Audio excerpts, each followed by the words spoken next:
In the village of Willowbrook, excitement was generally modest in scale. A missing jam recipe might inspire suspicion for weeks. A disagreement about church flowers could quietly divide respectable women into opposing camps. And if someone purchased new curtains without consulting neighbors properly, conversation would continue long after the curtains themselves had faded. Willowbrook liked routine. Routine was comforting, which was why the arrival of the old trunk caused such extraordinary interest. It appeared during preparations for the St. Luke's charity exhibition in early October, a damp Thursday morning wrapped in mist and chimney smoke. The exhibition itself promised all the usual attractions: historical village photographs, wartime keepsakes, antique silver, and tables overflowing with seed cake and sponge sandwiches. The parish hall buzzed pleasantly with activity. Mrs. Harbury organized labels with military severity. Young Pamela Red climbed ladders to hang bunting badly. The vicar attempted usefulness by carrying chairs into entirely incorrect rooms, and in one dark corner near the stage stood the trunk. It was enormous, old-fashioned, made of blackened wood reinforced with brass corners now green from age. Dust covered the lid thickly enough to suggest many forgotten years in storage. "No one seems to know where it came from," Mrs. Harbury announced importantly. Miss Jane Marple, seated nearby arranging programs into neat stacks, glanced toward it with mild interest. "That is usually when objects become interesting," she observed. Mrs. Harbury lowered her voice. "They say it was found in the old storeroom beneath the hall." "How curious. It's been locked for decades, apparently." Miss Marple smiled faintly. Villagers possessed a remarkable talent for locking things away rather than understanding them. The parish hall itself had once been a manor stable before conversion during the war. Over the years, forgotten cupboards and hidden storage spaces had become part of local mythology. Children claimed smugglers once used the tunnels beneath the cellar. Mrs. Finchley insisted a German spy had hidden there in 1941. Miss Marple suspected neither story was true. Still, old buildings accumulated secrets naturally. Near the trunk stood Mr. Leonard Graves, chairman of the parish committee and the sort of man who believed authority improved him physically. He held a ring of keys and addressed the gathering with solemn importance. "Well," he declared, "we might as well see what's inside." Several villagers drifted closer immediately. Curiosity was among the few truly democratic human instincts. Miss Marple watched quietly while Graves selected a large iron key from the ring. "Probably old costumes," Pamela Red suggested brightly. "Or records," said the vicar hopefully. Mrs. Harbury sniffed. "Rats, more likely." Graves inserted the key into the lock. At first it refused to turn. He muttered irritably, applied more force, and finally the mechanism gave way with a harsh metallic crack. A curious silence fell across the hall. Graves lifted the lid slowly. For 1 second nobody reacted. Then Pamela Red screamed. The scream echoed violently through the hall. Several women staggered backward. The vicar nearly dropped a chair upon his own foot. Mrs. Harbury made a choking sound deep in her throat. Inside the trunk lay a skeleton. Not neatly arranged, not archaeological. The skull tilted upward as though staring blindly from the darkness. Fragments of decayed fabric clung to the bones, and around one thin wrist remained the rusted clasp of a bracelet. The smell of dust mixed with something dry and terrible drifted outward into the hall. Nobody spoke. Miss Marple remained seated, not from lack of horror, but because at her age sudden shocks required careful management of the knees. At last the vicar whispered faintly, "Good Lord!" Mr. Graves stepped back heavily, his face gray. There's a body in there." "Yes," said Miss Marple softly. "There certainly is." The police arrived within half an hour. Inspector Daniel Hewitt from Marlecombe was younger than most village policemen preferred to be. Thin, serious, and eager to appear unemotional, he moved briskly through the hall while constables cleared away the increasingly excited villagers. The trunk remained open beneath the harsh electric lights. Miss Marple observed the inspector quietly as he examined the contents. Young policemen, she reflected, always tried too hard not to look shocked. "What do you think?" the vicar asked nervously. Hewitt removed his gloves carefully.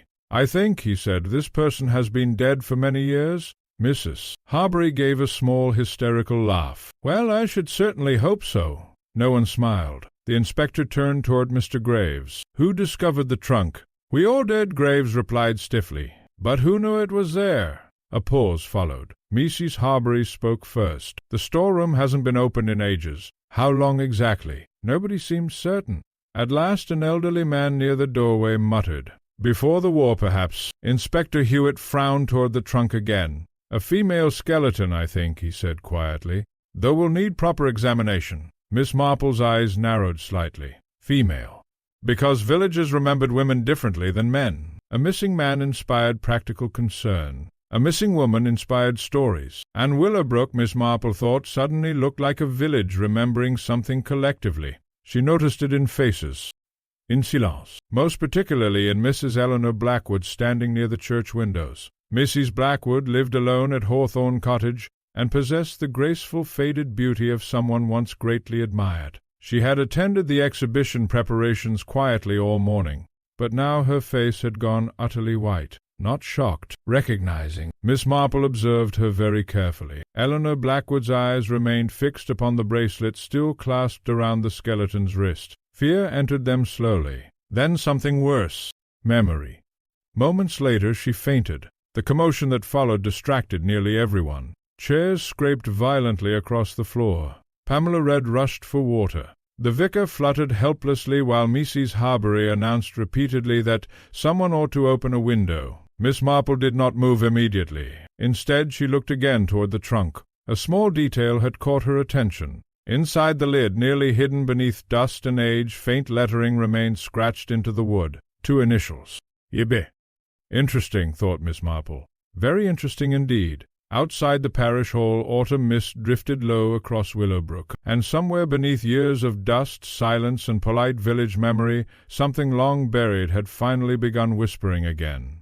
By the following morning, Willowbrook had entirely abandoned ordinary life. Shops opened late because people lingered discussing the skeleton in doorways. Tea grew cold while neighbors exchanged theories across garden hedges. Even the postman, usually a man of admirable discipline, delayed his rounds twice to contribute opinions at the butcher's shop. The village had become electrified by the trunk, and beneath the excitement ran something darker: recognition. Miss Marple noticed it immediately during breakfast at her cottage lodgings near the green. Willowbrook was not her home village. She had come to stay briefly with an old friend recovering from influenza, yet she knew enough about English villages to recognize collective unease when she saw it. People were remembering things, or trying very hard not to. Her friend Mrs. Edith Fenwick poured tea with unnecessary force. "I always disliked that parish hall," she announced. "My dear Edith, you dislike most public buildings." "Yes, but this is different." Mrs. Fenwick lowered her voice instinctively. "A skeleton hidden for years under everyone's noses. Positively dreadful." Miss Marple buttered her toast thoughtfully. "How long has Mrs. Blackwood lived in How long has Mrs. Blackwood lived in Willowbrook?" Mrs. Fenwick blinked. "Eleanor?" "Since before the war." "And she knew the trunk?" "Oh, yes. Her father served on the old parish committee." Edith paused suddenly. "Though now I think of it, she behaved most oddly yesterday. She nearly collapsed before fainting." Miss Marple nodded mildly. She recognized the bracelet. Mrs. Fenwick stared. "My dear Jane, not consciously, perhaps, but emotionally." Miss Marple stirred her tea gently. "People often recognize objects long before they admit recognizing memories." Mrs. Fenwick shivered slightly. "That sounds very uncomfortable." "It usually is." At 10:30 Inspector Hewitt arrived. The young policeman looked tired already, which Miss Marple regarded as promising. Murder investigations in villages became dangerous once policemen felt confident. "Miss Marple," he said politely. "Inspector, I understand you were present yesterday." Hewitt hesitated briefly. "Superintendent Pierce in Marlecombe mentioned your experience." Young policemen always said experience carefully when they meant interference. Miss Marple smiled pleasantly. "How kind of him." The inspector accepted tea reluctantly and remained standing near the window. "We've identified the skeleton as female," he said. "Yes?" "Probably between 25 and 30 years old at death." He consulted his notebook. "Estimated time in the trunk, at least 15 years. Mrs. Fenwick gave a horrified little gasp. 15 years! Possibly longer. Miss Marple looked thoughtful. "And cause of death?" "Not confirmed yet." Hewitt frowned slightly. "Though there appears to be skull damage." "Not hidden peacefully, then?" "Murder." The word remained unspoken, but everyone in the room heard it anyway. "Has anyone gone missing from Willowbrook?" Miss Marple asked quietly. Inspector Hewitt's expression tightened almost imperceptibly. Mrs. Fenwick stared. "Wow." A woman disappeared 18 years ago. Hewitt closed the notebook. Elizabeth Barton.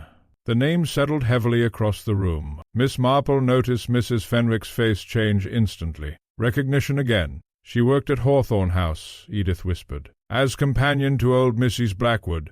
Very interesting indeed. And Eleanor Blackwood? Miss Marple asked softly. She was young then, said Mrs. Fenwick slowly. Only 19 or 20 perhaps. Inspector Hewitt looked between them sharply. You knew Miss Barton?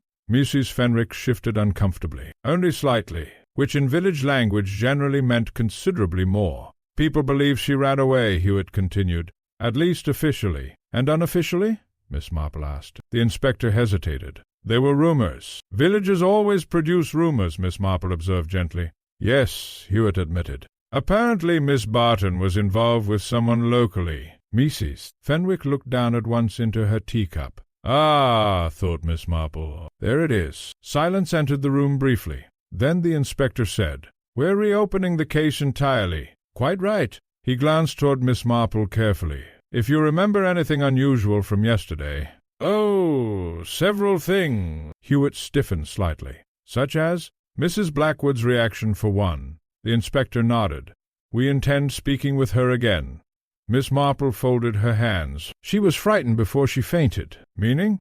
Meaning, said Miss Marple softly, that she remembered the dead woman before anyone identified her. Inspector Hewitt looked thoughtful now rather than defensive. Couldn't that simply mean they were acquainted? Certainly. Miss Marple smiled faintly. But fear rarely accompanies ordinary acquaintance after 18 years. The young policeman left soon afterward looking preoccupied. Mrs. Fenwick waited until the front door closed fully before speaking. My dear Jane, she whispered, surely you don't think Eleanor Blackwood had anything to do with it? Miss Marple adjusted her knitting calmly. No. You sound very certain. I am. Mrs. Fenwick blinked, but she recognized the skeleton. And the initials inside the trunk. Exactly. Edith stared. I don't understand. Miss Marple's needles clicked softly. My dear, frightened people are not always guilty people. Outside, Willowbrook continued buzzing like an overturned hive. By afternoon, fresh stories spread through the village at astonishing speed. Elizabeth Barton had supposedly been engaged secretly, or pregnant, or blackmailing someone. Mrs. Harbury insisted she had never trusted pretty women.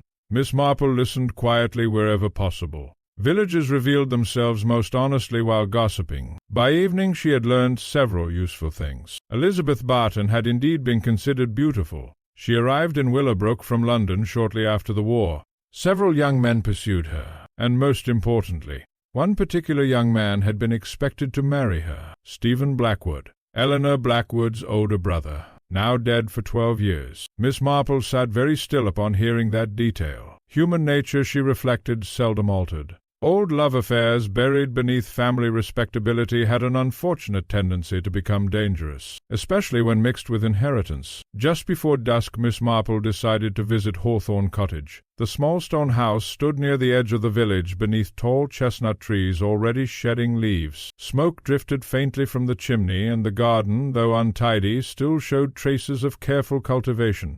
Eleanor Blackwood herself answered the door. She looked composed once more. Too composed, perhaps. My dear Miss Marple, she said faintly. How kind. Miss Marple accepted tea in the narrow drawing-room overlooking the garden. For several minutes they discussed harmless matters. Weather, parish excitement, the vicar's unfortunate tendency toward long sermons. Then Miss Marple said quietly, You knew Elizabeth Barton well. The teacup rattled slightly against Eleanor's saucer. She worked for your mother? A pause followed. She disappeared very suddenly. Eleanor's face had become pale again. That's what everyone believed. Miss Marple looked at her gently. And what did you believe? For one terrible moment Miss Marple thought the woman might break entirely. Then Eleanor whispered, I believe she was dead. Silence settled over the little room. Outside, wind stirred softly through the chestnut leaves. Miss Marple waited patiently. At last Eleanor said, Because she came to see me the night she vanished. Miss Marple's eyes sharpened slightly. Indeed? She was frightened. There it was again. Always fear at the center of village tragedies. She told me Stephen intended to marry someone else. Miss Marple said nothing. She discovered something about my family, Eleanor whispered. Something my mother desperately wanted hidden. Miss Marple folded her hands quietly. What sort of thing? Eleanor looked toward the darkening garden. Then she said the words that altered everything. Elizabeth claimed my father was still alive. For several seconds Miss Marple did not speak. The small drawing-room had grown dim beneath the early evening shadows, and outside the chestnut branches moved softly against the fading sky. At last she said gently, "I thought your father died during the war." "So did everyone else." Eleanor Blackwood's voice trembled faintly. "My mother received official notice in 1944. Missing in France. Presumed dead. And Elizabeth Barton believed otherwise?" Eleanor nodded slowly. She said she had proof. Miss Marple observed her carefully. Fear again. Not recent fear. Old fear worn smooth by years of silence. "What sort of proof?" she asked. "A letter."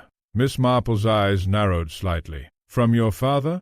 "No." Eleanor clasped her hands tightly together. "From someone who claimed to know him."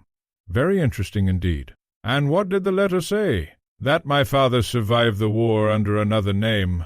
The words settled heavily in the quiet room. Miss Marple reflected that villages often depended upon convenient deaths. A dead man could become respectable memory, a living one could create complications, particularly financial complications. "Did Elizabeth show you this letter?" "No." "Did your mother know?" At once Eleanor looked away.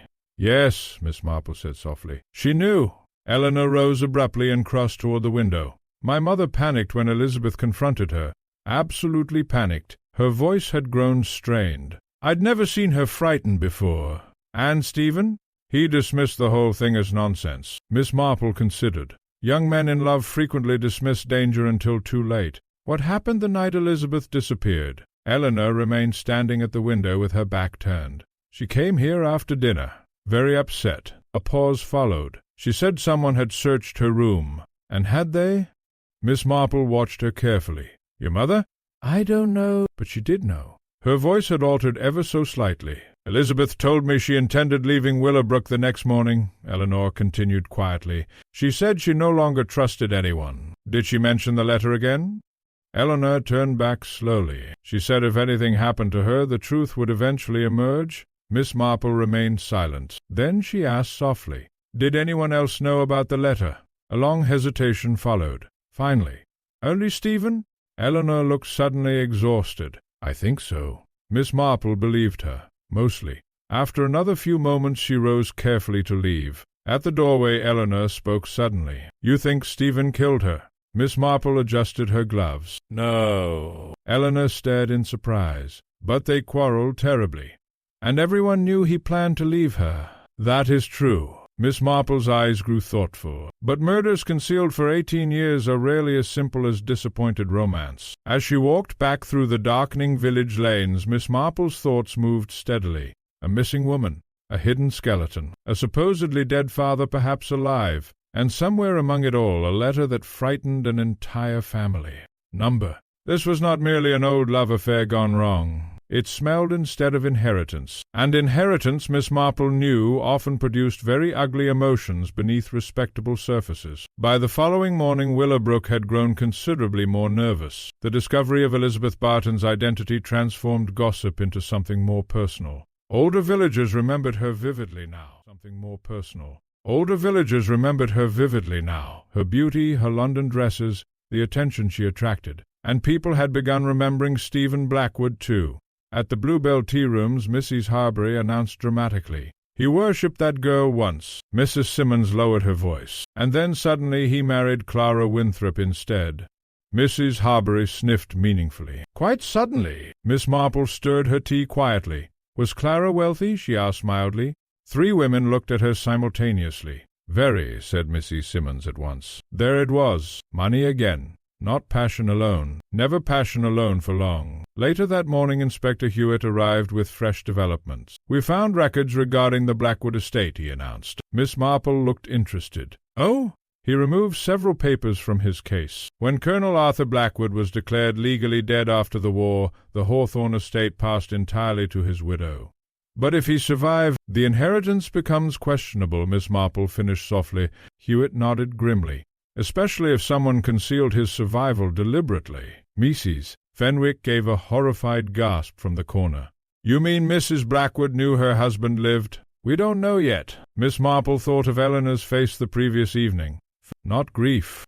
Did you locate the letter? She asked. The inspector's mouth tightened. No. How unfortunate. We searched Hawthorne House thoroughly this morning. Nothing. Miss Marple nodded thoughtfully. Missing documents again. Human beings hid papers far more often than jewels, because papers carried truth. Who inherited after Mrs. Blackwood died? Miss Marple asked. Stephen Blackwood originally. Hewitt glanced down at his notes. Then, after his death 12 years ago, Eleanor inherited everything. Very interesting indeed. And Stephen's widow? Dead 3 years now. Miss Marple folded her hands quietly. A family reduced slowly over time. Disappearances. Silence. Patterns began emerging faintly beneath the dust of 18 years. At that moment another thought occurred to her suddenly. Inspector, she said softly, who placed the trunk in the parish storeroom. Hewitt blinked. Why? The trunk was hidden beneath the hall for years. Miss Marple's eyes sharpened slightly. Someone carried it there. The young inspector frowned. Yes, that would not have been easy. The trunk was large, solid, and heavy, even empty, with a body inside. Miss Marple felt a slight chill. 2 people, perhaps, Hewitt murmured. Possibly, or one very determined man. Outside, church bells rang faintly across the village. Then Florence entered hurriedly from the hallway. There's a gentleman here asking for Inspector Hewitt. Moments later, a tall, gray-haired man entered the room, removing his hat awkwardly. Miss Marple noticed 2 things immediately. First, he looked deeply uncomfortable. Second, Eleanor Blackwood's eyes widened in unmistakable alarm when she saw him through the window outside. Mr. Edwin Mercer, Hewitt said sharply. I wasn't expecting you. Mercer swallowed visibly. I thought perhaps I ought to speak now. About Elizabeth Barton? Silence settled briefly. Then Mercer said quietly, I saw her the night she died. For several moments after Eleanor Blackwood spoke, neither woman moved. The fire crackled softly in the grate. Outside, somewhere beyond the chestnut trees, children's voices drifted faintly across the lane in careless afternoon play. Yet inside the cottage the atmosphere had altered entirely. Miss Marple looked steadily at Eleanor. You never told anyone? Eleanor shook her head immediately. I convinced myself I'd imagined it, but you did hear something. The younger woman pressed trembling fingers against her forehead. I've remembered it every night for 18 years. Miss Marple believed her completely. Not because the memory sounded dramatic, in fact. Frightened truths were usually terribly plain, but because guilt of that kind altered people permanently. Eleanor Blackwood had spent nearly 2 decades listening inwardly for a whisper from beneath memory. What exactly did you hear? Miss Marple asked gently. Eleanor closed her eyes briefly. A movement perhaps, or a weak knocking sound. She swallowed hard. Very faint. Miss Marple's expression did not alter, but inwardly her thoughts had become grave indeed. Stephen Blackwood and Edwin Mercer believed Elizabeth dead after the fall. Believed, not knew. And frightened men who panicked often avoided certainty because certainty required courage. You were young, Miss Marple said quietly. And afraid. Eleanor gave a bitter little laugh. We were all afraid in that house. Very interesting indeed. Miss Marple leaned slightly forward. Of your mother? For the first time Eleanor looked genuinely startled.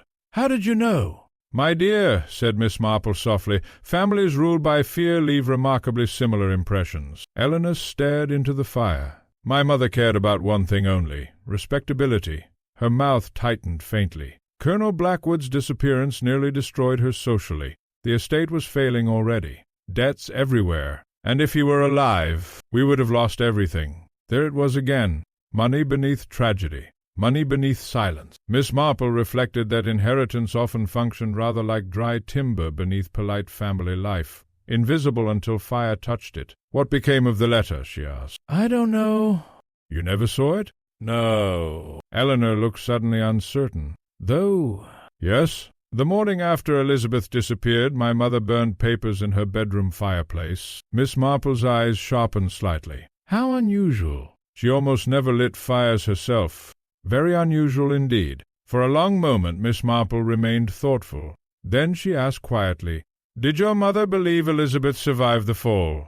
Eleanor's face drained of color once more. I don't know. But again Miss Marple thought she did know, or suspected, and had feared the answer ever since. That evening Inspector Hewitt returned looking considerably more serious than before. He accepted tea absently while reviewing fresh statements. "Mercer's confession matches the physical evidence," he said grimly. "Blood traces were found beneath old floorboards near the parish stage during renovation work years ago." "Mrs. Fenwick gave another horrified gasp from the sofa. Miss Marple noticed the inspector no longer looked quite so eager. Old cases exhausted young policemen emotionally. They expected clear villains and clean motives. Instead, they found frightened people making increasingly terrible decisions. "Has Mercer been charged?" she asked. "Accessory after the fact, likely." Hewitt rubbed tired eyes. "Though Crown prosecution will have difficulties after so long. And Stephen Blackwood is dead."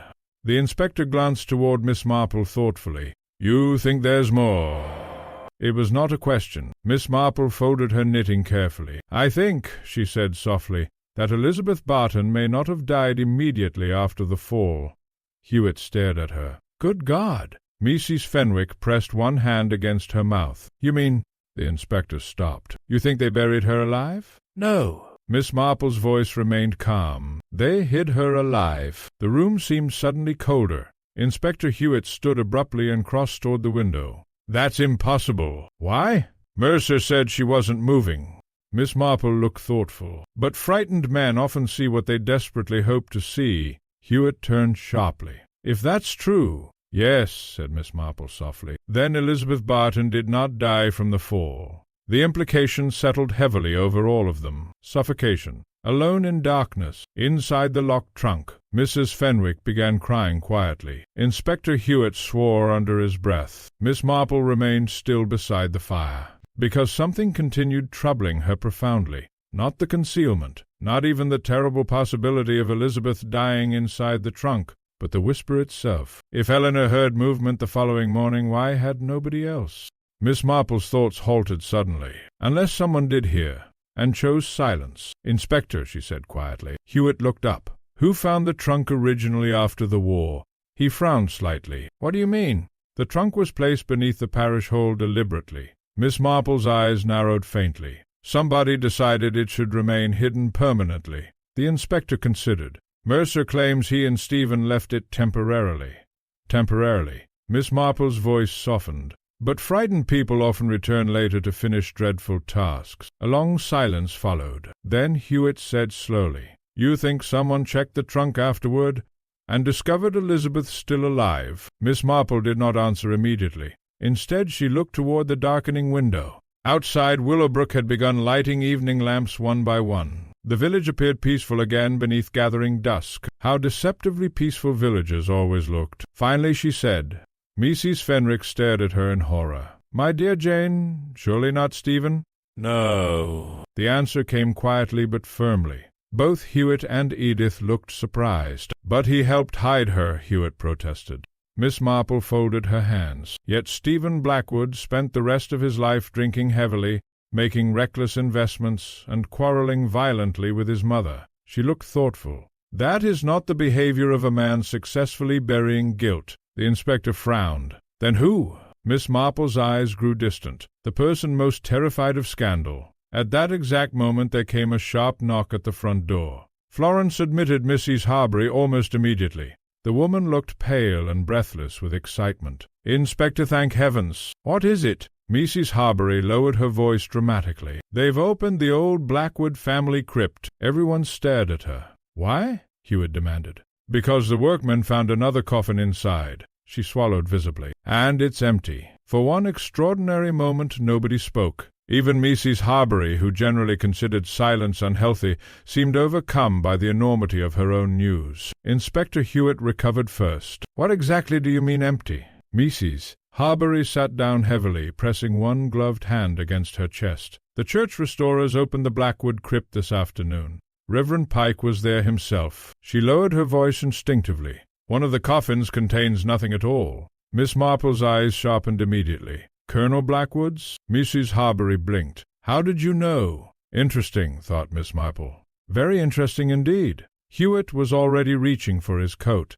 "Who else knows?" "Half the village by now," Mrs. Harbury admitted. Naturally. Villages transmitted scandal faster than influenza. Within 20 minutes they had reached St. Luke's churchyard. Twilight had deepened fully now, and lanterns glowed among the old gravestones while workmen clustered nervously near the crypt entrance. Several villagers lingered beyond the gate pretending not to watch. Miss Marple observed them mildly. People became remarkably respectful while discussing disgrace. The crypt lay beneath the eastern side of the church, an old stone chamber used by the Blackwood family for generations. Damp air drifted upward from the open doorway, carrying the cold smell of earth and age. Reverend Pike met them looking deeply shaken. "Most unfortunate," he murmured repeatedly. "Most unfortunate." Inspector Hewitt descended first with a lantern. Miss Marple followed more slowly. The crypt was small and lined with shells of ancient coffins silvered faintly by dust and damp. Near the rear stood one recently opened by the restorers. Its lid leaned against the wall. Nothing. No body. No bones. Only darkness and rotted fabric remnants. Hewitt stared hard at the brass plaque. Colonel Arthur Blackwood. Dal 1898 al 1944. Miss Marple remained very still. Elizabeth Barton had told the truth after all. Colonel Blackwood never returned home because he had never been buried there to begin with. "Good Lord!" Hewitt muttered. "Yes," Miss Marple agreed softly. The inspector turned sharply. "This changes everything." "Indeed, because now the central question altered completely. Not merely who killed Elizabeth Barton, but why Colonel Blackwood's death had been falsified so carefully." Miss Marple walked slowly around the crypt. Something about the atmosphere troubled her. Not fear exactly. The sensation of generations of respectable silence pressed into stone. "Who arranged the Colonel's burial?" she asked. Reverend Pike frowned. "The widow, I believe, Mrs. Margaret Blackwood. Without a body." The vicar shifted uncomfortably. "Well, symbolic burials occurred occasionally. Convenient symbolic burials, particularly useful when inheritance depended upon death certificates." Miss Marple's thoughts moved swiftly. If Margaret Blackwood knew her husband lived, she gained the estate fraudulently after the war. Elizabeth Barton discovered the truth years later. Stephen panicked after the accident, and somewhere afterward someone ensured Elizabeth never escaped the trunk alive. Not Stephen. Someone colder, more practical. A woman perhaps accustomed to preserving family appearances at all costs. Miss Marple felt a slight chill. Margaret Blackwood had died 8 years earlier. Too conveniently, perhaps. As they emerged from the crypt, Inspector Hewitt stopped suddenly. What if Colonel Blackwood returned secretly after the war? And Margaret hid him somewhere? Possibly. The inspector frowned deeply. But why? Miss Marple looked toward the dark churchyard. Perhaps he was injured, or unstable. She paused thoughtfully. Or perhaps he simply wished not to return publicly. Hewitt looked unconvinced. Men don't usually abandon estates willingly. "No!" Miss Marple adjusted her shawl against the cold evening air. "Unless returning would expose something worse." At that exact moment a voice spoke from the shadows near the church gate. "He did come back." Everyone turned sharply. An elderly woman stood beneath the yew trees wrapped in a dark coat. Miss Marple recognized her immediately. Mrs. Agnes Weller, former housekeeper at Hawthorne House, now nearly 80 and rarely seen outside her cottage. Inspector Hewitt stepped forward. "You knew Colonel Blackwood?" Mrs. Weller nodded slowly. "I saw him in 1947. Silence fell instantly across the churchyard. The old woman's lined face remained pale beneath the lantern light. "He came to the house one night after dark," she whispered. "Thin as a ghost and badly ill?" Miss Marple watched her steadily. "And Mrs. Blackwood let him inside." "What happened afterward?" Mrs. Weller clasped trembling hands together. "I was told never to mention it. Even now, after all these years." Miss Marple recognized it at once. What became of him?" Hewitt demanded. The old woman hesitated painfully. "He died there." A long silence followed. "Natural causes?" Miss Marple asked gently. Mrs. Weller looked away. "I don't know." But once again she did know, or feared she did. Inspector Hewitt's voice hardened. "And the body?" Mrs. Blackwood said everything must remain secret. "Why?" The old woman's eyes filled suddenly with tears. "Because the Colonel had another wife in France." The revelation stunned them all into silence. Miss Marple felt the pieces shift sharply into place. Not merely inheritance fraud, then. Bigamy. Invalid claims to property. Everything Margaret Blackwood valued most threatened at once. "He married abroad believing himself dead officially?" Miss Marple asked quietly. Mrs. Weller nodded. When he returned, he begged Mrs. Blackwood to help him. Her voice shook faintly, but she feared disgrace. Inspector Hewitt stared grimly toward the dark church, so she buried an empty coffin instead, and kept his return secret. Mrs. Weller whispered. She said Willowbrook must never know. Miss Marple closed her eyes briefly. There it was, the true heart of the matter. Not romance, not even murder initially. Respectability. That deadly English hunger to preserve appearances regardless of cost. But one question remained unresolved. What happened after Elizabeth Barton discovered the truth? Because frightened people might hide bodies. But someone had ensured Elizabeth never emerged alive from the trunk, and Miss Marple no longer believed that act had been accidental at all. Rain arrived during the night. By morning Willowbrook lay beneath a cold grey drizzle that blurred hedges, darkened rooftops, and wrapped the village in uneasy silence. The excitement surrounding the empty coffin had deepened into something far more dangerous now. Suspicion. People no longer discussed old tragedy abstractly.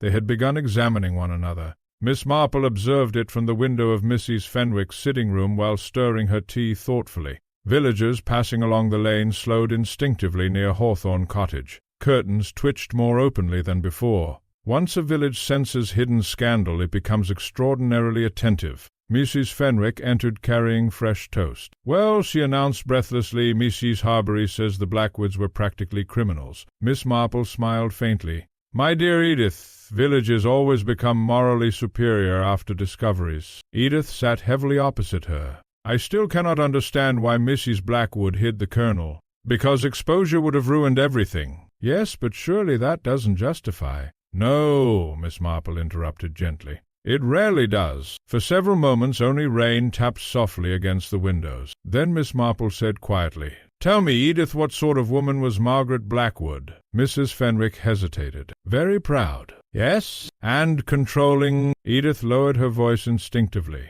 "People were rather frightened of her." Again fear. Always fear surrounding the Blackwood household. "She managed everyone carefully," Edith continued. "Her husband, Eleanor, even the servants." Miss Marple nodded slowly. Controlled households often concealed the worst truths because nobody inside them learned how to oppose authority properly. And after Colonel Blackwood supposedly died, she became even harder.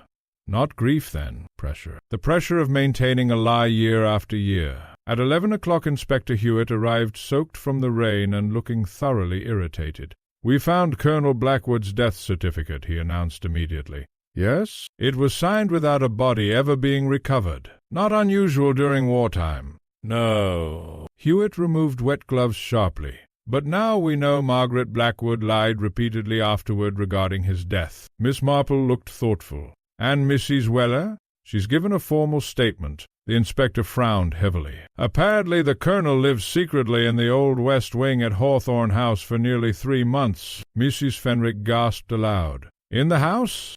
Miss Marple's eyes narrowed slightly. "How extraordinary!" "Not really," Hewitt replied grimly. "The West Wing was closed after the war. Few servants remained by then. A hidden invalid husband tucked away behind respectable curtains. How very English, thought Miss Marple sadly. And then he died. So Mrs. Weller claims. But no doctor? None. Miss Marple folded her hands. Interesting again. Very interesting indeed. Because if Arthur Blackwood truly died naturally, why conceal the body afterward instead of simply correcting the record quietly? Something still failed to fit. "What became of the body?" she asked. Hewitt looked grim. "That's the difficulty." Silence settled briefly. Then Miss Marple said softly, "It disappeared." The inspector stared. Mrs. Fenwick nearly dropped her teacup. "Good heavens!" Hewitt rubbed tired eyes. "According to Weller, Margaret Blackwood arranged everything personally after the colonel died. The servants were dismissed from the West Wing entirely." Miss Marple's thoughts moved steadily now. A hidden husband, a missing body, a young woman discovering dangerous truths, and years later a whisper from inside a locked trunk. Elizabeth Barton's death had not merely been panic after an accident. Someone made a deliberate choice afterward. That afternoon Miss Marple decided to visit Hawthorne House itself. The great house stood at the far edge of Willowbrook behind iron gates streaked dark with rain. Once elegant, it now carried the tired dignity of old families running slowly out of money. Eleanor received Miss Marple in the library. The room smelled faintly of damp books and fading polish. Rain streaked the tall windows overlooking neglected gardens. "You know about my father," Eleanor said quietly.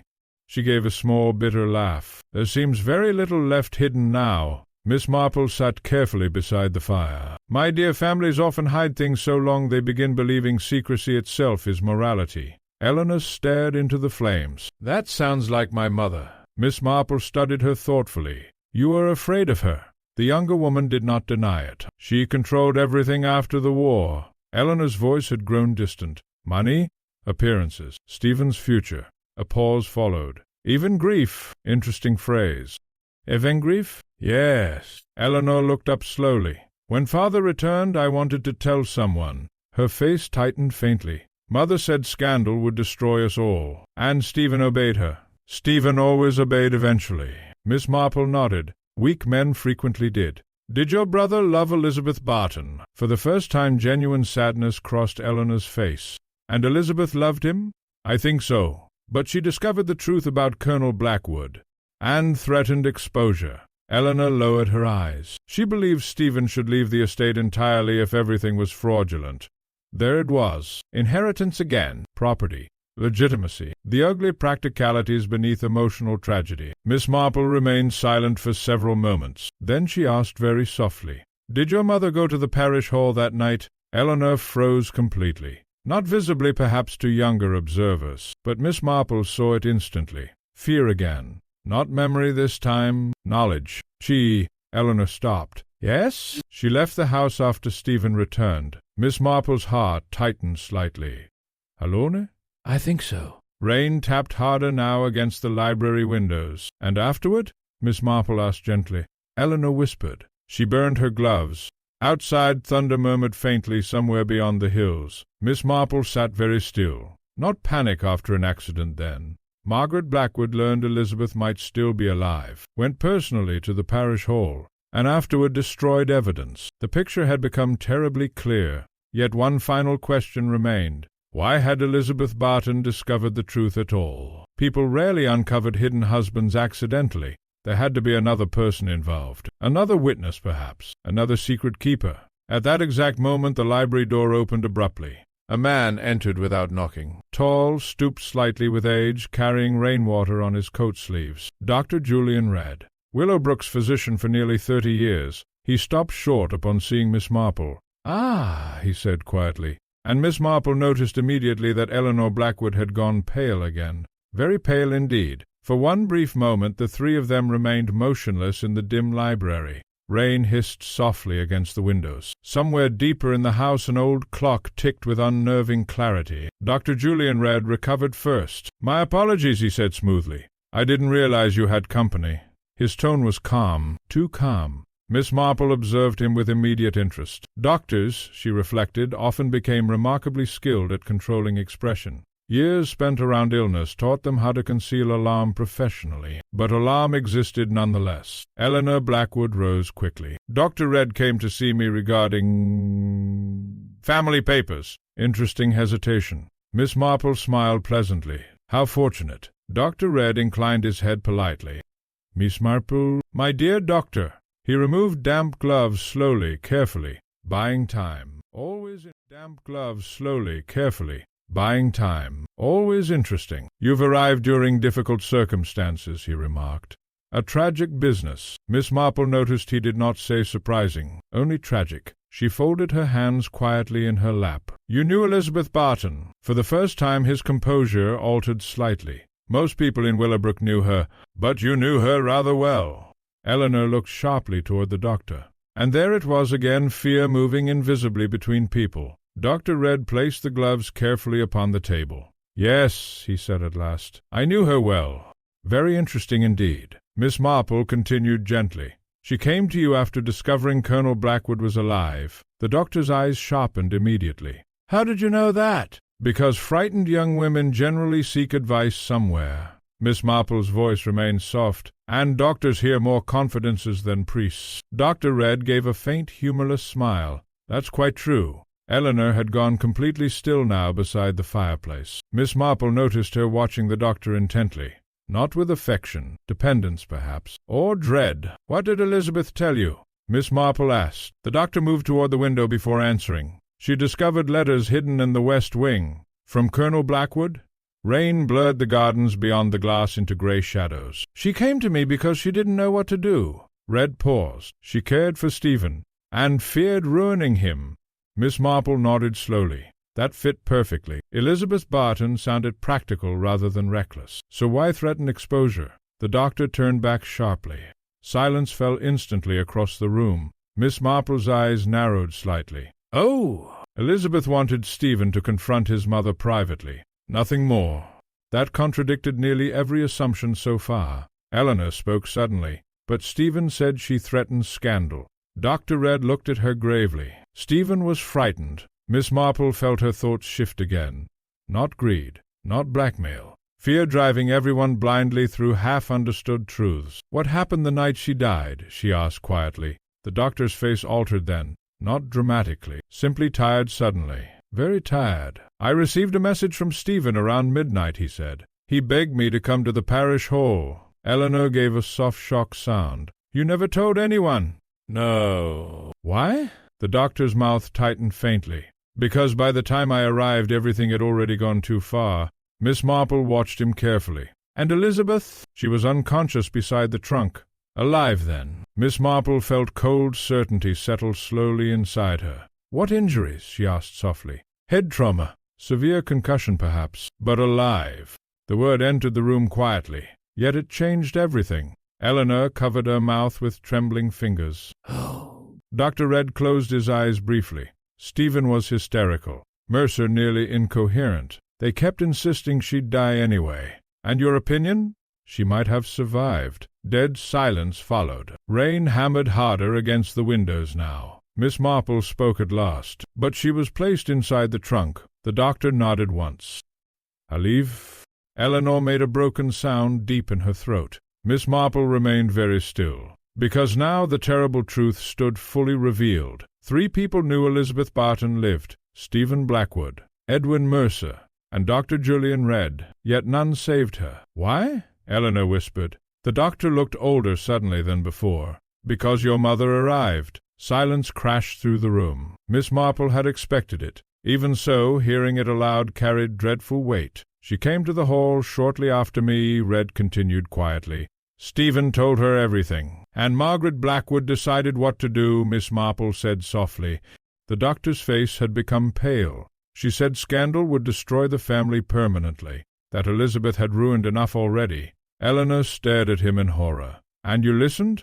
Dr. Reed's expression tightened painfully. "I argued with her, but not enough." "No," he whispered. Outside thunder rolled faintly again across the hills. Miss Marple looked steadily at him. "What exactly happened afterward?" For several seconds he could not answer. Then finally, Margaret locked the trunk herself. Eleanor gave a strangled cry.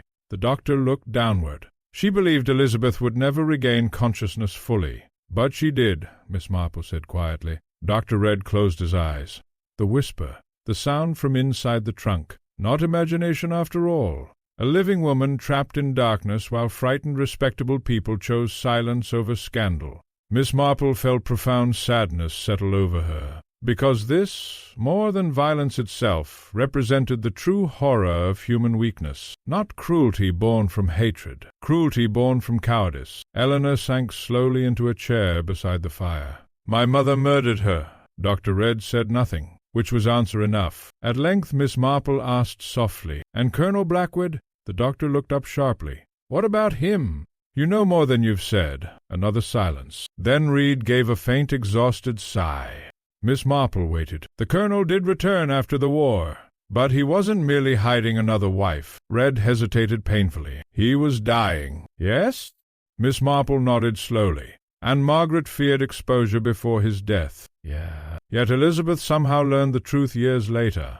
The doctor's expression darkened. "She found my medical records." There it was, the final connection. Elizabeth Barton had not been snooping maliciously at all. She stumbled accidentally upon hidden illness, hidden identity, hidden inheritance fraud. And once frightened people realized what she knew, events spiraled beyond control. Miss Marple rose quietly. Outside the storm had deepened fully now, rain lashing against Hawthorne House beneath gathering darkness. A house filled with whispers, and at its center, the memory of a woman suffocating slowly inside an old locked trunk, while those around her chose respectability over mercy. That night the storm broke violently over Willowbrook. Rain battered rooftops and wind howled through the trees surrounding Hawthorne House, rattling windows like impatient hands. The village retreated indoors behind curtains and firelight while rumors spread more fiercely than the weather itself. By morning everyone knew, not accurately, naturally,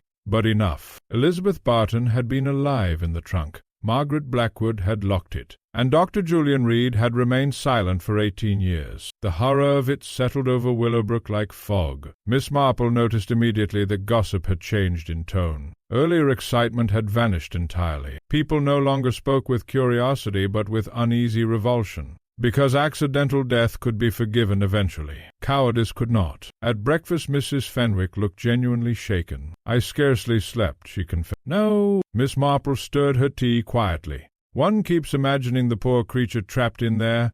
Mrs. Fenwick lowered her voice instinctively, though nobody else was present, and Mrs. Blackwood sitting comfortably at home afterward. Miss Marple looked thoughtfully toward the rain-streaked garden. "My dear Edith, people capable of terrible things are often surprisingly ordinary afterward. That's dreadful." "Yeah." For a few moments only the ticking clock disturbed the room. Then Edith whispered, "What will happen to Dr. Reed?" Miss Marple considered carefully. "Legally, perhaps very little after so many years." She folded her hands. "Morally is another matter." At 11 o'clock Inspector Hewitt arrived looking exhausted beyond measure. He accepted tea gratefully and sat heavily beside the fire. "Reed's given a full statement." "Yes?" "He admits Margaret Blackwood deliberately left Elizabeth inside the trunk." Mrs. Fenwick gave a soft cry. "And Stephen?"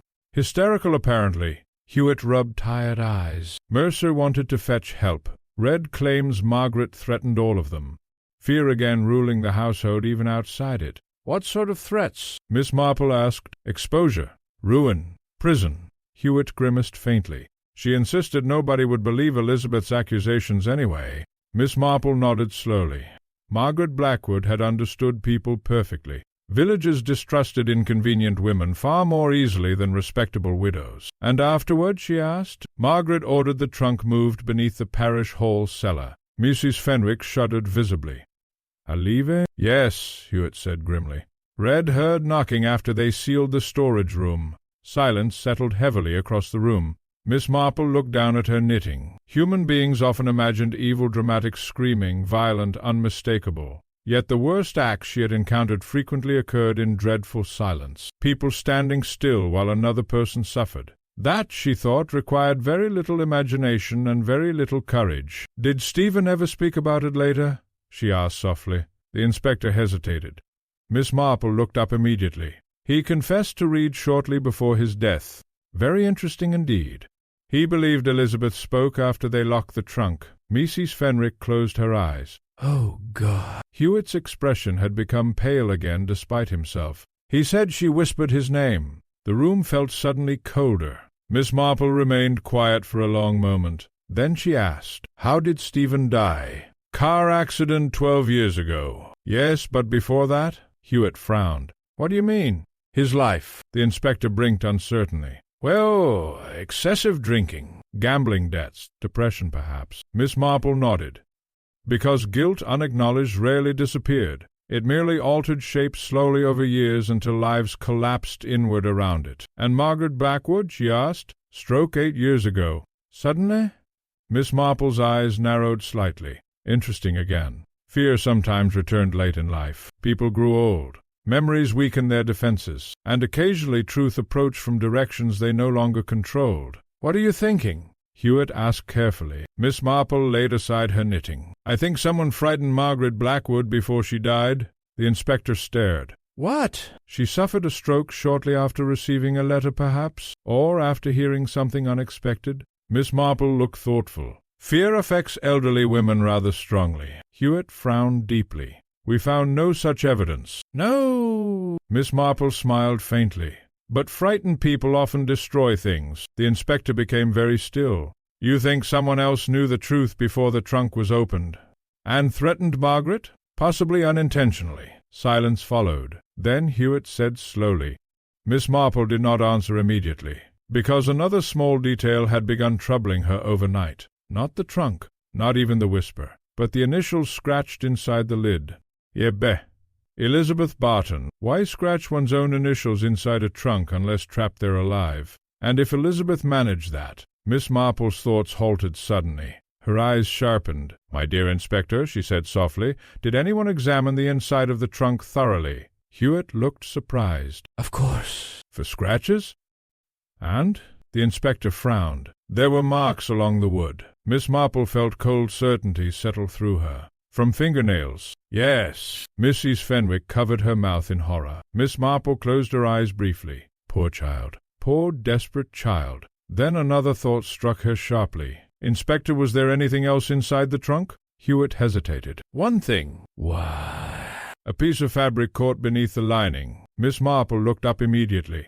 What sort of fabric? Dark blue velvet. The room fell silent again, because suddenly Miss Marple understood something terrible. Elizabeth Barton had not been alone when the trunk was reopened afterward. Someone reached inside. Someone wearing dark blue velvet sleeves. And years ago, according to every old photograph in Hawthorne House, Margaret Blackwood habitually wore dark blue velvet gowns. Miss Marple rose slowly and crossed toward the window. Outside, Willowbrook lay gray and dripping beneath the storm clouds. The village now believed the mystery solved. Margaret Blackwood panicked after the accident and allowed Elizabeth Barton to die. Simple. But Miss Marple no longer believed it was finished at all, because someone had reopened the trunk after Elizabeth began scratching for escape. Someone looked inside, and then closed it again. For the remainder of the afternoon, rain continued falling steadily across Willowbrook. The village seemed muffled beneath its roofs gleaming darkly, hedges dripping silver, smoke flattening low against the sky. Inside cottages and shops, conversation had narrowed almost entirely to one dreadful image. A woman whispering inside a locked trunk. Miss Marple sat beside the fire, though her knitting lay untouched now upon her lap. Because one detail had altered everything. Not Margaret Blackwood locking the trunk. That much seemed horribly clear. But the reopening afterward. Someone heard Elizabeth alive. Someone looked inside, and then chose silence once more. Inspector Hewitt noticed her unusual stillness. You've thought of something else? The young policeman leaned forward immediately. What? Miss Marple folded her hands carefully. My dear Inspector, if Margaret Blackwood alone caused Elizabeth's death, why reopen the trunk afterward at all? Hewitt frowned. To check whether she was dead, perhaps. Exactly. Miss Marple's eyes sharpened faintly. And if Elizabeth were already dead, there would be no reason to close it again so quickly. The inspector stared. You think whoever opened it saw her alive? Yes. Mrs. Fenwick gave a soft, horrified sound. But then why leave her? Miss Marple looked sadly toward the fire, because by then fear had become stronger than pity. Silence settled heavily over the room. Then Hewitt said slowly, Reed claims Margaret returned alone later that night, but perhaps she wasn't alone. Miss Marple nodded. Interesting at last. Very interesting indeed. Who else knew where the trunk was hidden? She asked. Stephen Mercer read. Hewitt paused. And Margaret. Yes. Miss Marple's gaze drifted thoughtfully toward the Rhine-dark window. One of them reopened the trunk later, and closed it again. The inspector exhaled heavily. At that exact moment the front door opened abruptly downstairs. Raised voices sounded faintly in the hall. Then Florence appeared looking alarmed. Miss Marple, it's Mrs. Blackwood. Eleanor entered moments later, soaked from rain and visibly shaken. Inspector, she said breathlessly, someone's been inside the west wing. Hewitt stood at once. What? The locked rooms. Eleanor's face had gone pale. Things have been disturbed. Miss Marple rose quietly. Show us. The west wing of Hawthorne House had not been properly used for years. Dust covered the corridor carpets thickly enough to soften footsteps, and the air smelled faintly of damp plaster and old furniture polish. Rain tapped endlessly against long-neglected windows while Eleanor led them toward the rear rooms. My mother kept this part closed after Father returned, she whispered. Fear lingered here still. Miss Marple felt it almost physically in the silence. At the end of the corridor stood a narrow bedroom overlooking the gardens. The door hung partly open. Inspector Hewitt entered first. Immediately he frowned. Someone searched this room. Drawers stood open. Papers littered the floor. An old wardrobe had been emptied hurriedly onto the bed. Miss Marple moved slowly toward the fireplace. Ashes lay scattered there recently disturbed. Burned paper. Very interesting indeed. Eleanor clasped trembling hands together. I locked everything after Mother died. Hewitt crouched beside the hearth. Who else has keys? No one. But Miss Marple noticed hesitation again. Except, she asked gently. Eleanor looked away. Dr. Red once kept copies during Father's illness. The doctor again. Miss Marple examined the ashes carefully. Most papers had burned thoroughly, but one fragment remained partly legible near the great edge. She bent slowly and lifted it. Only a few surviving words could still be read. If Elizabeth speaks publicly, the remainder had blackened entirely away. Hewitt took the fragment sharply. Good Lord! Miss Marple remained thoughtful. Not panic then. Someone feared Elizabeth long before the parish hall incident. She intended exposure after all, Hewitt muttered. No, said Miss Marple softly.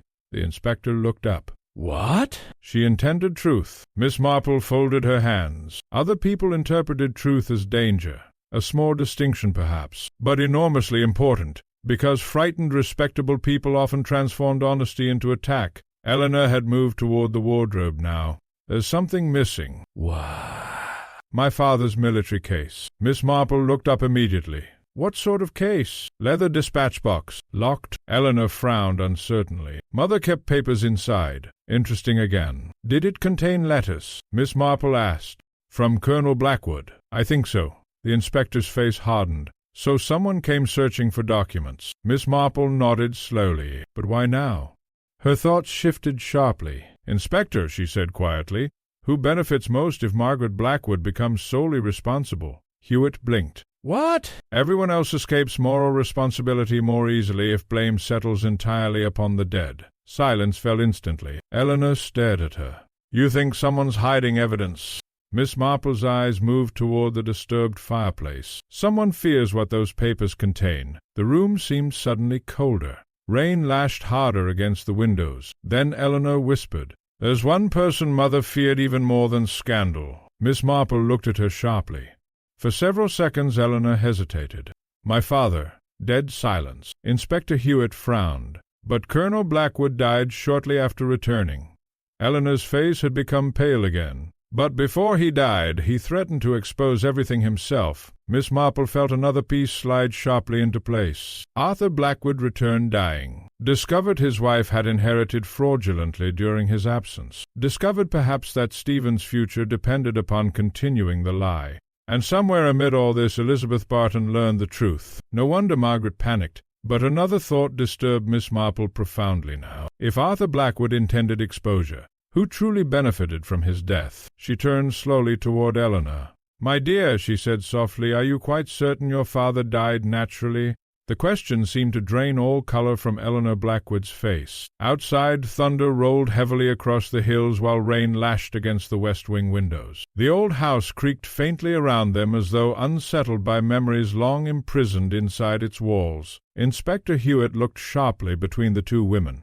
What do you mean? Miss Marple remained quietly composed. My dear Inspector, we know Colonel Blackwood returned secretly after the war. She folded her hands gently. We know he was dying. We know Margaret Blackwood feared scandal and loss of the estate. Her eyes rested thoughtfully on Eleanor. And now we discover papers concerning him have recently been burned. Hewitt's expression darkened slowly. You think his death wasn't natural. I think, said Miss Marple softly, that frightened people sometimes hurry inevitable things.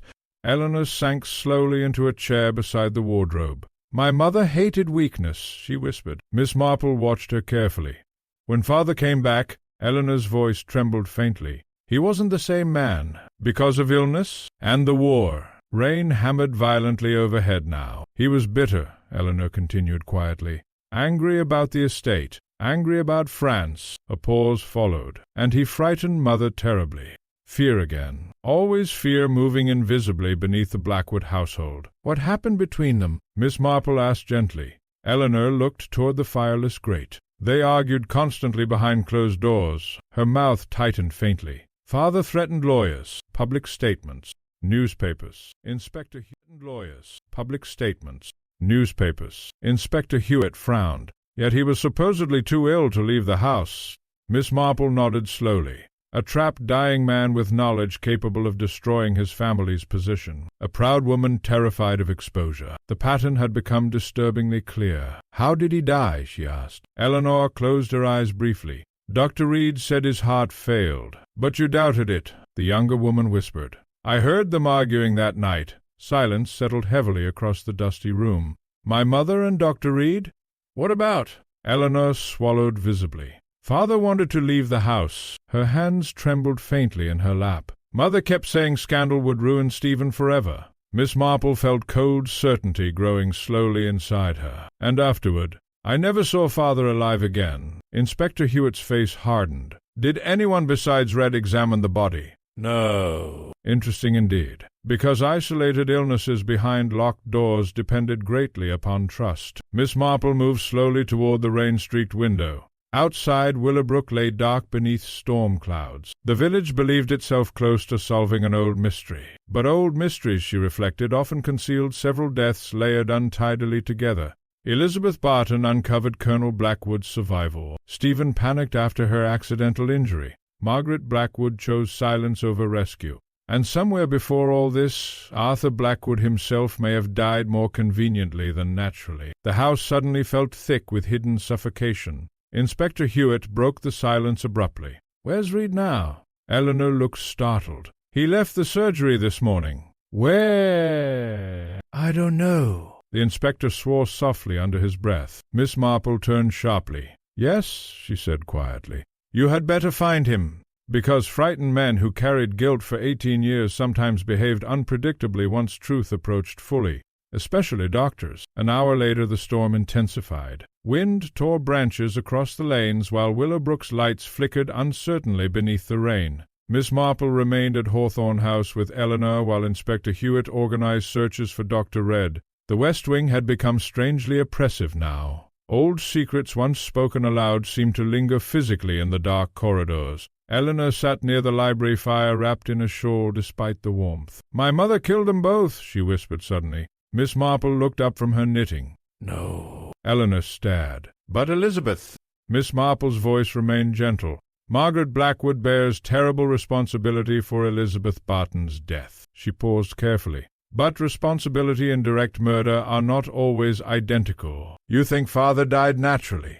"No," said Miss Marple softly. "I think Dr. Red helped him die." The room fell utterly silent. Eleanor's eyes widened in horror. "No." Miss Marple laid aside her knitting. "My dear, terminal illness can blur moral boundaries frightfully." Her expression grew thoughtful. A dying man in pain, a frightened wife, a doctor already compromising professional ethics to maintain secrecy. Outside, thunder crashed violently. "And afterward," Miss Marple continued quietly, "Red became trapped by his own silence." Eleanor pressed both hands against her face. "Oh, God." Miss Marple pitied her deeply. Families built upon secrecy often collapse not from one crime but from years of small moral surrenders accumulating quietly. At that exact moment the front bell rang sharply downstairs. Both women started violently. A moment later Florence hurried into the library looking pale. "Miss Marple, Inspector Hewitt's found Dr. Reed." "Yes?" Florence swallowed hard. "In the parish hall cellar." Silence crashed through the room. Miss Marple rose slowly. "Alive?" Florence hesitated. "But—" He was sitting beside the trunk. Her voice dropped to a whisper. "Talking to it." The storm had begun weakening by the time Miss Marple reached the parish hall. Rain still drifted coldly through the darkness, but the violent wind had fallen away, leaving Willowbrook unnaturally silent beneath low clouds and dripping trees. Lanterns glowed near the parish hall entrance, where villagers clustered nervously beneath umbrellas pretending not to watch. Miss Marple observed them quietly as she entered. Fear and fascination. Villagers always mixed the two together. Inside the hall the atmosphere felt strained and heavy. Constables stood near the cellar stairs, while Inspector Hewitt waited beside the stage, looking grim. "He's downstairs," he said quietly. "Alone?" "Yes." Hewitt lowered his voice further. "He refuses to leave the trunk." Very interesting indeed. Miss Marple descended the narrow cellar steps slowly. The air below smelled of damp wood, stone dust, and old neglect. Weak electric light cast long shadows across stacked chairs and forgotten parish supplies. At the far end of the cellar sat Dr. Julian Red. The old trunk stood open before him. He had placed one hand gently upon the lid as though speaking to someone resting inside. For several moments he did not notice Miss Marple at all. She kept whispering, he murmured softly. Miss Marple remained still. "Yes," she said gently. Reed closed his eyes. "I hear it every night still." The confession entered the dark cellar almost peacefully. Not dramatic, not defensive, simply exhausted. Miss Marple moved closer. "You came back afterward." The doctor nodded faintly, and reopened the trunk. His face looked terribly old now in the weak cellar light, not merely aged, collapsed inward by memory. "She was conscious then," Miss Marple said quietly. Another nod. "She knew me." Miss Marple's heart tightened painfully. Poor child. Poor, desperate child. "What did she say?" she asked softly. Red swallowed visibly. "She begged for help." Silence settled heavily through the cellar. Upstairs the parish hall creaked faintly in the damp wind. "And you closed the trunk again." The doctor's hand trembled against the lid. Inspector Hewitt stepped forward sharply. "Why?" Reed looked up slowly. Not frightened now, simply broken. "Because by then everything was already ruined." Miss Marple observed him steadily. "No," she said softly. "Only endangered." The distinction mattered enormously. Danger frightened weak people far more than wickedness ever could. Reed gave a faint, bitter smile. "You sound like Elizabeth." "Very interesting indeed." "She believed truth solved things," he whispered. "She still believed people would behave decently once confronted." Miss Marple remained silent, because that, more than anything else, explained the tragedy. Elizabeth Barton had misunderstood fear. "She kept asking for Stephen," Reed continued quietly. "She thought he would stop it, but he didn't." "No." The doctor's voice cracked slightly for the first time. "He was crying upstairs." Margaret had practically destroyed him by then. Miss Marple looked thoughtfully toward the darkness above the cellar ceiling. Stephen Blackwood was weak. Weak enough to panic, weak enough to obey, weak enough to remain silent while another human being suffocated nearby, but not strong enough for deliberate cruelty. "Margaret returned with you," Miss Marple said, "and she ordered the trunk sealed permanently." Reed nodded. "She said if Elizabeth emerged alive, all our lives were finished." Inspector Hewitt's expression had hardened completely now. "So you murdered her?" "No." The answer came sharply. For the first time real emotion entered Reed's voice. "I could have saved her," he whispered. "That's worse." Silence followed. Miss Marple understood exactly what he meant. Direct killers often defended themselves psychologically. Cowards rarely could. "What happened afterward?" she asked gently. Reed stared down into the trunk. Margaret locked the storage room herself. His mouth tightened faintly. "Then she made us all continue normally."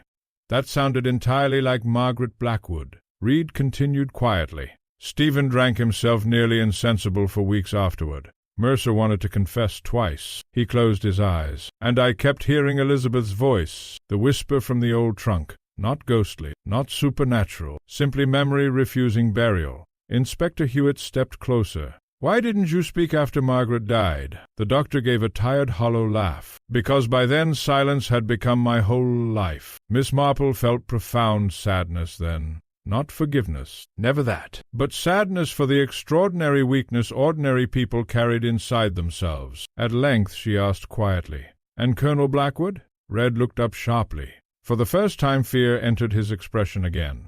"You know," Miss Marple said softly. The doctor looked away.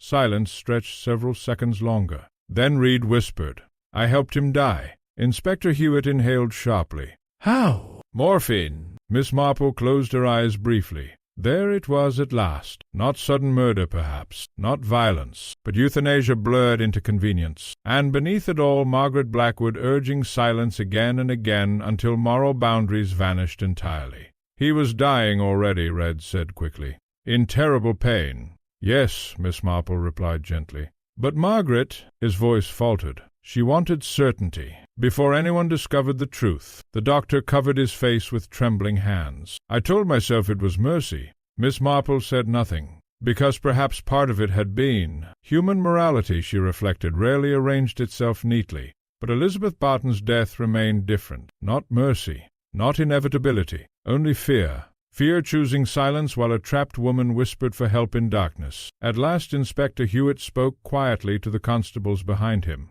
"Take him?" Dr. Red did not resist. As they led him slowly toward the cellar stairs, he paused beside Miss Marple. "She scratched the inside of the lid," he whispered faintly.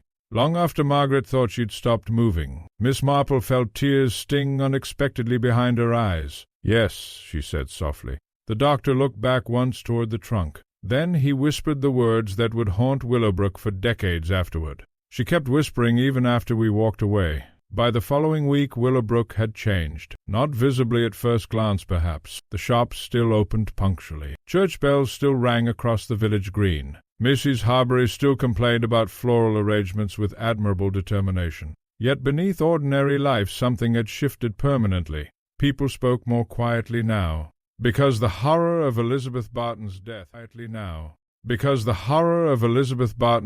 had ceased being exciting. It had become intimate. A young woman trapped alive while respectable people chose silence. That kind of truth lingered. Miss Marple noticed it everywhere. Neighbors lowered their voices near Hawthorne House. Villagers who once admired Margaret Blackwood now referred to her cautiously as a difficult woman. Even the parish hall itself seemed altered in public imagination. No one willingly entered the cellar any more. One pale autumn afternoon Miss Marple walked slowly through the village with Inspector Hewitt beside her. Fallen leaves drifted across the lanes in damp golden spirals while smoke rose softly from chimneys overhead. "Reed's confessed fully," Hewitt said quietly. "Yes? He'll likely avoid prison because of his age and the circumstances regarding Colonel Blackwood." The inspector's mouth tightened faintly. "Though not Elizabeth Barton." "No." Silence settled briefly between them. "And Mercer?" Miss Marple asked. "Still insisting he believed Elizabeth dead." Miss Marple nodded slowly. That was probably true. Mercer lacked imagination rather than conscience. "And Stephen Blackwood?" Hewitt exhaled heavily. "Dead 12 years, but the coroner's reviewing everything formally." Miss Marple looked thoughtful. Poor Stephen. Weakness could destroy lives almost as effectively as cruelty. The inspector glanced sideways toward her. "You understood it before the rest of us. My dear Inspector, villages teach one patterns." "What sort of patterns?" Miss Marple folded her gloved hands together. "The sort involving fear." They walked several paces further beneath the drifting leaves. "Margaret Blackwood ruled her household through fear," Miss Marple continued quietly. "Her children feared disgrace. Reed feared exposure. Mercer feared authority." She sighed faintly. "And frightened people very often mistake obedience for morality." Hewitt remained silent for a moment. "You pity them?" "No," said Miss Marple softly. "I understand them." There was an important difference. As they passed the churchyard gate, Miss Marple noticed fresh flowers placed quietly near the crypt steps. No card, no name. "Very interesting indeed." "Someone's been visiting regularly," Hewitt said. "Eleanor Blackwood." Miss Marple nodded slowly. Poor Eleanor, left now among ruins created long before she properly understood them. That evening Miss Marple visited Hawthorne House once more. The great house felt emptier than before somehow, as though the revelations had drained warmth from its walls. Curtains remained half-drawn against the fading light, and footsteps echoed unnaturally through the corridors. Eleanor received her in the library. She looked older now, not physically perhaps, but freed people often appeared exhausted once fear ended. "You're leaving Willowbrook," Miss Marple observed gently. Eleanor gave a faint smile. "To sell the house?" "I think so." She stared quietly into the fire. "There are too many voices here." Miss Marple understood. Not ghosts, memory. Which was often worse. For several moments neither woman spoke. Then Eleanor asked suddenly, "Do you think my mother was evil?" Miss Marple considered very carefully before answering. "No." Eleanor looked surprised. "But she left Elizabeth to die." Miss Marple's voice remained soft. "That was monstrous." She paused. "But monstrous acts and monstrous people are not always identical." Eleanor stared into the flames. "I used to think Mother simply cared about reputation too much. And now? I think she feared humiliation more than death itself." Miss Marple nodded slowly. Margaret Blackwood's tragedy lay not merely in cruelty, but in values twisted so profoundly that appearance outweighed mercy. "She loved Stephen," Eleanor whispered. and still destroyed him. "My dear," said Miss Marple gently, "fearful love can become very dangerous indeed." A long silence followed. Outside, dusk settled slowly over Willowbrook. At last Eleanor rose and crossed toward a small writing desk near the window. "There's something else," she said quietly. She handed Miss Marple an old envelope yellowed with age. It was hidden inside Father's dispatch box. Miss Marple opened it carefully. Inside lay a single-folded page in Colonel Blackwood's handwriting. The ink had faded but remained legible. "Margaret, if Stephen learns the truth, let him choose honestly. We have lied long enough already." Miss Marple read the note twice, then folded it quietly away. How terribly sad. Arthur Blackwood, dying and weakened, had understood at the end what the others never did. That truth delayed became poison. Eleanor's eyes filled suddenly with tears. "Everything might have been different." "Yes," Miss Marple said softly. "But it wasn't." Outside the library windows evening deepened fully now. Hawthorne House stood silent around them, a great respectable house built upon years of secrecy, fear, and moral compromise. Miss Marple rose slowly to leave. At the doorway Eleanor spoke again. "Miss Marple?" "Yes, my dear?" "Do you think Elizabeth suffered long?" The question hung painfully between them. Miss Marple looked at the younger woman very gently. "I hope not. It was not entirely truthful, but sometimes kindness mattered more than accuracy." As she walked home through the darkening village lanes, Miss Marple reflected sadly upon how little separated ordinary decency from catastrophe. No one in Willowbrook had intended murder that evening 18 years ago. Not at first. Only panic, only fear, only the desperate hope of preserving appearances. And yet, step by step, silence by silence, they had abandoned a living woman in darkness. That, Miss Marple thought quietly, was how the worst things usually happened. Not suddenly, but gradually, one cowardice at a time. Winter arrived early in Willowbrook that year. By November the trees stood bare against pale skies, and frost silvered the village green each morning before the church bells rang across the cold air. Life continued as it always did. Deliveries arrived at the grocer's. Tea steamed behind curtained windows. Parish meetings resumed their ordinary arguments about repairs and flower arrangements. But something in Willowbrook had altered permanently. The village had learned what silence could become. Miss Marple observed it quietly during her final weeks there. People behaved more kindly toward one another now, though perhaps without fully realizing why. Conversations paused less sharply when difficult subjects arose. Doors opened more quickly to lonely neighbors. Fear had revealed itself too clearly, and once exposed it lost some of its authority. One afternoon Miss Marple sat beside the fire at Mrs. Fenwick's cottage, while snow drifted lightly beyond the windows. Mrs. Fenwick sighed heavily over her knitting. "I still dream about that poor girl sometimes.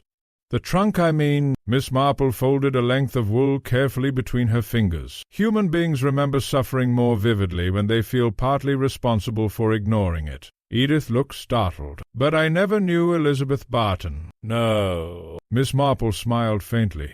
"But villages often sense unhappiness long before they acknowledge it." Mrs. Fenwick considered this unhappily. "I suppose we did gossip about her, and about the Blackwoods, but nobody truly helped." Miss Marple did not answer immediately. Outside, snowflakes drifted softly against the darkening glass. At length she said quietly, "Most tragedies are not prevented because human beings dislike interfering." Edith shivered slightly despite the fire. "My dear Jane, you make villages sound rather terrible." "Oh, no," said Miss Marple gently. "Only human." That evening Inspector Hewitt came to say goodbye before Miss Marple's return journey home the following morning. The young policeman looked older now than when the case began. Not physically, perhaps, but wiser. "We've closed the investigation formally," he said. "Yes?" "Margaret Blackwood, held primarily responsible for Elizabeth Barton's death." Hewitt hesitated. Though Reed's testimony made the difference. Miss Marple nodded slowly. Confession often arrived less from conscience than exhaustion. "And Eleanor?" "She sold Hawthorne House." Hewitt looked toward the fire thoughtfully. "Leaving Willowbrook entirely. Probably wise. Some houses absorb memory too deeply." The inspector smiled faintly after a moment. "You know, when I first arrived, I thought this was simply an old missing persons case. I didn't expect—" He stopped, searching for words. "The whisper?" Miss Marple suggested softly. Hewitt looked down. Silence settled gently around them. Then the inspector asked, "What disturbed you most?" Miss Marple considered carefully. Not Margaret Blackwood. No? No. Her expression grew thoughtful. People like Margaret have existed in every generation, proud, frightened, desperate to preserve appearances. Then what? Miss Marple looked toward the snow outside. That nobody stopped her. The words entered the room very quietly, yet Hewitt understood them at once. Mercer. 3 ordinary men standing near a locked trunk while a frightened woman whispered for help inside the darkness. Not monsters, merely weak. And weakness, Miss Marple reflected sadly, could be far more dangerous than hatred. The following morning dawned pale and silent beneath fresh snow. Willowbrook looked almost transformed. Roofs softened white, hedges glittering with frost, chimney smoke rising gently into the cold sky. Miss Marple's suitcase waited beside the door while Mrs. Fenwick fussed unnecessarily over scarves and sandwiches for the train. "You're right, of course." "Certainly. And come visit again. If I survive the railway tea." Mrs. Fenwick laughed despite herself. At the gate Miss Marple paused for one final glance back toward the village. St. Luke's Church stood quietly beyond the green. The parish hall looked ordinary once more beneath the snow. No sign remained outwardly of the old trunk hidden beneath its floorboards for 18 years. Yet Miss Marple knew some things never vanished entirely.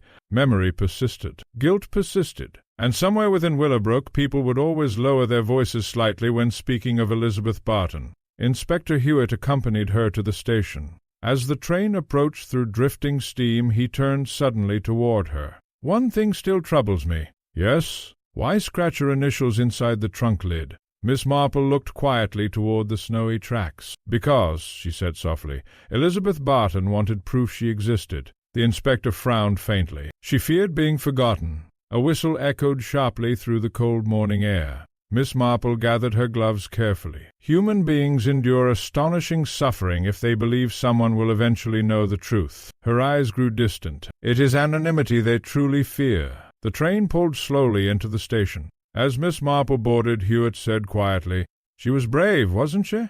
Miss Marple paused at the carriage door. "Yes," she said softly, "much braver than the people who left her there." The train carried her gradually away from Willowbrook through fields whitened with frost and smoke, and behind her the village settled once more into silence, but not the same silence as before, because now Willowbrook understood something terrible. The whisper coming from the old trunk had never truly belonged to a ghost. It belonged to conscience, and conscience, once awakened, rarely falls silent again.